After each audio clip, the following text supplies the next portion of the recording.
First part को ही continue कर रहे हैं जिसमें हमने नंबर ऑफ 7 क्वेश्चन डिस्कस किए हैं पार्ट 1 में। पार्ट 1 को ही हम लोग 25 तक कंटिन्यू करेंगे। ये क्वेश्चन नंबर 8 है, बता रहा है select the appropriate option with reference to post fertilization changes in angiosperm. तो फर्स्ट में हम लोगों ने ये डिस्कस किया था inner integument of ovule develop into tegments. ये ठीक है बच्चे, इनर इंटेगुमेंट ऑफ ओव्यूल से क्या बनेगा, टेगमेंट बनेगा फर्टिलाइजेशन के बाद। बिल्कुल सही है। बता रहा है कि ओवरी वॉल फॉर्म पेरिकार्प्स, यस ये भी ठीक है। फर्टिलाइजेशन के बाद ओव्यूल फॉर्म फ्रूट्स, तो ओव्यूल से क्या बनता है, सीड बनता है। ये गलत हो गया बच्चे। जाइगोट फ्रॉम एंडोस्पर्म, तो ये भी गलत हो गया। जाइगोट से एंडोस्पर्म नहीं बनेगा बच्चे, आगे एम्ब्रियो बनता है एंडोस्पर्म का यूज़ करके। और ये क्या बोल रहा है, outer integument ovules develop into testa, बिल्कुल सही है। ये भी सही है। मतलब आउटर इंटेगुमेंट में फर्टिलाइजेशन होगी तो क्या बनेगा, टेस्टा, और इनर इंटेगुमेंट्स ऑफ ओव्यूल्स में फर्टिलाइजेशन होकर क्या बनेगा, टेगमेन। ठीक है बच्चे, तो ये टेगमेन और टेस्टा आप लोगों ने याद रखना है। टेगमेन्स इनर और टेस्टा मीन्स आउटर। डन। तो इसमें जो राइट आंसर होगा आपका ये वाला रहेगा। The part of the human sperm that help in fertilisation of the ovum is a cap like structure is called. Cap like structure क्या होगा हमारा, कैप लाइक स्ट्रक्चर हमारा एक्रोसोम होता है। जैसे ये स्पर्म का हेड है, ठीक है, ये स्पर्म हेड है, तो ये इसकी नेक कहलाएगी, और इस वाले पार्ट को हम लोग मिडल पार्ट कहेंगे, ठीक है, और ये वाला पार्ट हमारा टेल पार्ट कहलाएगा। डन। तो इसको हम लोग क्या बोलते हैं, ये जो हमारा कैप लाइक स्ट्रक्चर है ये एक्रोसोम है ना। इसमें क्या एंजाइम होते हैं, हाइड्रोलिटिक एंजाइम प्रेजेंट होते हैं which help in fertilisation of ovum. ठीक है, तो हेड, मिडल पीस और टेल का अलग अलग रोल होता है बच्चे, है ना।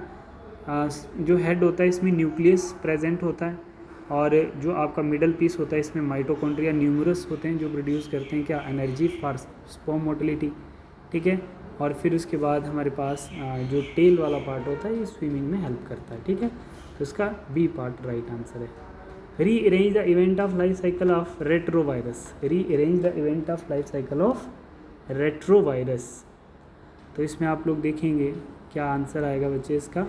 जैसे हमारे पास न्यू वायरल, देखो जैसे हम बोलते हैं इसमें new viral RNA produced by infected cells, तो ये तो नहीं है। रीअरेंज करना है ना हमने।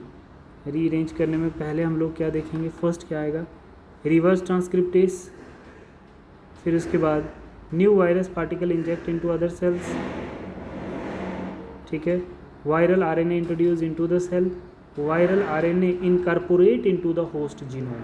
मानो ये जैसे बैक्टीरिया है और ये वायरस इसको इन्फेक्ट करता है, ठीक है, तो अपना जेनेटिक मटेरियल पहले इस होस्ट के डीएनए में मिक्स करेगा। तो कहने का मतलब पहला ये आ गया हमारा, ठीक है, ये फर्स्ट।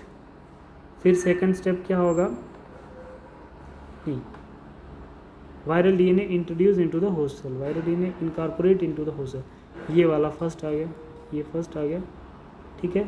फिर उसके बाद हमारे पास आता है रिवर्स ट्रांसक्रिप्टेस होगा सेकंड प्रोसेस इसके बाद, ठीक है, और फिर वायरल डीएनए इनकॉर्पोरेट करेगा, ये थर्ड आएगा, ठीक है, और फिर हमारे पास न्यू वायरल प्रोड्यूस्ड होंगे इन्फेक्टेड सेल्स के साथ, ये फोर्थ आएगा, ठीक है, और फिर उसके बाद हमारे पास आएगा fifth which is new virus particle injected into the host cell.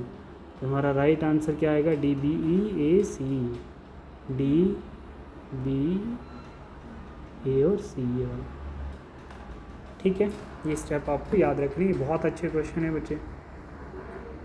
Question number 11 में बता रहा है secondary treatment of sewage involve physical removal of large and small particle from the sewage through filtration. ठीक है, बता रहा है कि anaerobic sludge digestion, sedimentation to remove smaller and larger particles, mechanical agitation and coupled with addition of the aerobic microbes. ठीक है बच्चे, देखो प्राइमरी ट्रीटमेंट क्या होता है, प्राइमरी ट्रीटमेंट होता है remove particle through filtration and sedimentation, कोई ऊपर पॉलीथीन वगैरह उनको हटाना, उसको प्राइमरी ट्रीटमेंट कहते हैं पानी में से। सेकेंडरी ट्रीटमेंट में क्या होता है बच्चे, जो इफ्लुएंट है ना, पानी में जो गाढ़ापन है ना, जो मड है, treated with aerobic anaerobes in the aerobic tank, ठीक है, during the process of medium is agitated continuously, proper mixing and aeration aerobic bacteria add करके, ठीक है। Once the organic content is degrade, effluent is low to sediment in settle tank where the sediment formed is called activated sludge। तो हम इसमें क्या right answer देखेंगे बच्चे, ये वाला जो है इसका राइट आंसर है। देन नेक्स्ट क्वेश्चन है आपके पास, बहुत अच्छा क्वेश्चन है, आप लोगों को ट्राई करना है इस क्वेश्चन को।